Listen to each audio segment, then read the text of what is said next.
हमारे देश में आजकल ये बहस बड़ी जोरों पर है कि ओबीसी को जो आरक्षण मिलता है उसमें मुसलमानों को भी आरक्षण मिलना चाहिए या नहीं। इस बारे में आज कलकत्ता हाईकोर्ट ने एक बहुत बड़ा फैसला दिया है और अदालत ने यह कहा है कि पश्चिम बंगाल में 2010 के बाद जितने भी लोगों को ओबीसी का सर्टिफिकेट दिया गया है वो अब मान्य नहीं होगा, उसे रद्द कर दिया जाएगा। अब सोचिए, जिन लोगों ने इस ओबीसी सर्टिफिकेट के आधार पर नौकरी ले ली है उनका क्या होगा। तो उस पर अदालत ने कहा है कि जिनको नौकरी मिल चुकी है उनकी नौकरी नहीं जाएगी, लेकिन अब ये जो सर्टिफिकेट हैं ये किसी भी काम के नहीं रहेंगे। आप इसके पीछे की सोच समझ पा रहे हैं? इसका मतलब यह है कि 2010 के बाद या ये कह लीजिए 2012 में ममता बनर्जी ने पश्चिम बंगाल में ओबीसी आरक्षण के तहत मुसलमानों को भी उसी श्रेणी में डालकर मुसलमानों को भी आरक्षण दे दिया था, जिसे अब हाईकोर्ट ने गलत बताया है।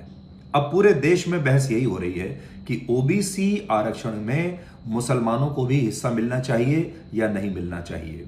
लेकिन आज की खबर यह है कि पश्चिम बंगाल में ममता बनर्जी ये काम पहले ही कर चुकी थी, जिसे आज हाईकोर्ट ने रद्द किया है। अब मुस्लिम आरक्षण पर ये जो राजनीति चल रही है और ज्यादा तेज होगी और आज हम आपको इस पूरे मुद्दे का एक ब्लैक एंड व्हाइट विश्लेषण दिखाएंगे। इसके बाद आपको पुणे में जो हिट एंड रन केस हुआ उसके बारे में बताएंगे। देखिए, पुणे में आज क्या क्या हुआ। जिस बार ने उस 17 साल के लड़के को शराब पीने के लिए दी या शराब बेची, आज उस बार पर बुलडोजर चला दिया गया।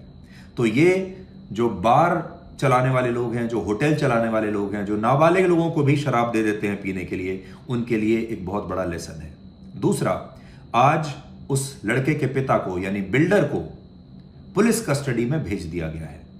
तो देश भर के माता पिताओं के लिए ये एक बहुत बड़ा सबक है कि अगर आपने अपने बच्चे को, नाबालिग बच्चे को जिसके पास लाइसेंस नहीं है, अगर आपने उसे गाड़ी चलाने के लिए दी है और दुर्घटना हो जाए तो आपके साथ भी वही होगा जो इस बिल्डर के साथ हुआ है, यानी आप भी जेल जाएंगे। और तीसरी बात यह है, आज हम अपने देश में जो रील्स बनाने के शौकीन हैं, जो केदारनाथ में जाकर भी रील्स बनाते हैं, हर जगह रील्स बनाते हैं, स्टंट करते हैं, उनसे हम ये कहना चाहते हैं कि हमारे देश में अगर आप किसी नाबालिग बच्चे को बार में शराब पीते हुए देखते हैं, अगर कोई इस तरह की दुर्घटना होते हुए देखते हैं, अगर कहीं कानून को टूटते हुए देखते हैं, उसकी रील बनाइए। क्योंकि यहां इस पूरे मामले में जो इतना बड़ा आपने देखा कि गिरफ्तारियां होनी शुरू हो गई, ये मामला उजागर हो गया दब जाने की बजाय, ये सिर्फ सोशल मीडिया की वजह से और मीडिया की वजह से हुआ है। हमने भी इस पर एक मुहिम चलाई थी, इसलिए ये भी एक सबक है। और आखिर में आपको बताएंगे कि 1975 में एक सुपरहिट फिल्म आई थी जिसका नाम है शोले। हमारे देश में सबने देखी होगी।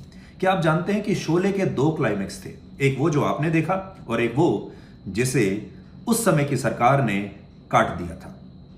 शोले में जो असल में क्लाइमेक्स बना था वो ये था कि ठाकुर गब्बर सिंह की हत्या कर देता है, लेकिन उस समय की सरकार को यह क्लाइमेक्स ठीक नहीं लगा और उन्हें लगा कि यह देखकर लोगों के में विद्रोह की भावना आ सकती है। इसलिए सरकार ने इस फिल्म के निर्देशक, सेंसर बोर्ड ने इस फिल्म के निर्देशक रमेश सिप्पी को कहा कि आप दूसरा क्लाइमेक्स शूट कीजिए जिसमें ठाकुर आखिर में फिल्म के गब्बर सिंह को पुलिस के हवाले कर देता है।